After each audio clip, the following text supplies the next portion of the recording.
शिवराज जी, फिर भी जो जो सामान्य सोच है ये है कि 5 बार कोई मुख्यमंत्री नहीं बनते। हर कोई तो ज्योति बासु जैसे नहीं है कि 5 बार 6 बार 7 बार कोई मुख्यमंत्री बने।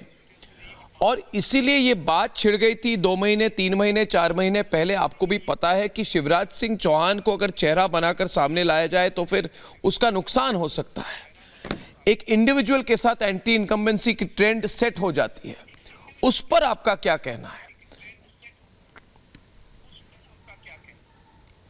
उस पर तो जनता ने कह दिया, मुझे अलग से कहने की आवश्यकता नहीं है।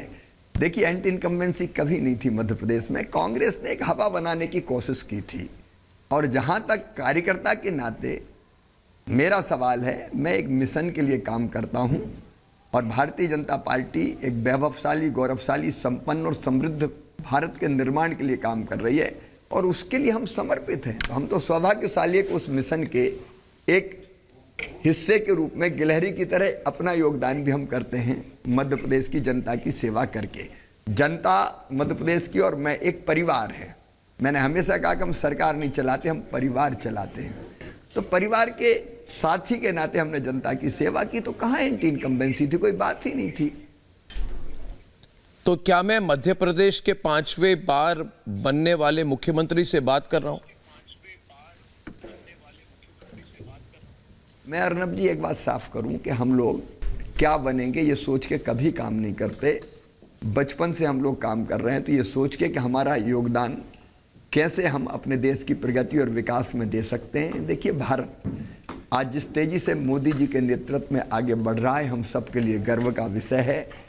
और पूरी दुनिया को अपना देश, पूरी दुनिया को शाश्वत शांति के पथ का दिग्दर्शन कराएगा। तो एक बड़े मिशन के लिए हम लोग काम कर रहे हैं। अब उस मिशन में आप काम कर रहे हो तो मिशन तय करता है कि आप कहाँ रहोगे। तो आप क्या नहीं सोचते, आपको कभी ये सोच नहीं आई कि इतने सालों में इतना काम करने के बाद क्या मैं किसी और को गद्दी सौंपने वाला हूँ? कभी ये सोच आती है शिवराज जी? कभी आपको ऐसी सोच कभी चिंता देती है, विचलित करती है? हमारे यहाँ जो तय करती है पार्टी, हमारे यहाँ तो पार्टी जो फैसला करती है उस फैसले को हम लोग मानते हैं। पार्टी का काम है कहाँ किससे क्या काम करवाना। अगर कांग्रेस पार्टी के स्ट्रेटजी को देखे तो आपके खिलाफ दिग्गज नेता हैं, दिग्विजय सिंह जी हैं, मुख्यमंत्री रह चुके हैं, कमलनाथ जी हैं, मुख्यमंत्री रह चुके हैं। तो उनके स्ट्रेटजी में गलती क्या हुई? कोई ना कोई उनकी कैलकुलेशन गलत हुई होगी। अभी तो चुनाव के नतीजे आ चुके हैं, तो आप उसको कैसे एनालाइज करेंगे? अपनी स्ट्रेटजी देख रहा था, मैं तो अपनी स्ट्रेटजी केवल देख रहा था।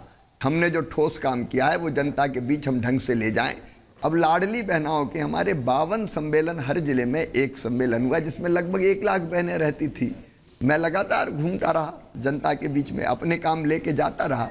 तो हमने अपनी स्ट्रेटजी देखी, सकारात्मक काम के आधार पर हम अपनी जनता के बीच में गए। हमने ना कभी किसी को गाली देने का काम किया, ना किसी को अपमानित किया। हम तो चुपचाप अपना काम करते रहे और जनता हमारे पीछे चलती रही। शिवराज जी, राष्ट्रीय स्तर पर क्या इम्पैक्ट होगा इसका? मध्य प्रदेश जैसे बड़े स्टेट को इस तरह से स्वीप करना, फिर राजस्थान और छत्तीसगढ़ के जो नतीजे आए, इसका पूरा विश्लेषण। देखिए, एक बात स्पष्ट है कि देश की जनता के दिल में मोदी जी हैं। मोदी जी भारत के मुकुट मणि हैं, करोड़ों करोड़ जनता के हृदय के हार हैं। और एक बात साफ है कि आने वाले समय में फिर भारी बहुमत से केंद्र में भाजपा की सरकार बनेगी। मध्य प्रदेश की भी 29 की 29 सीटें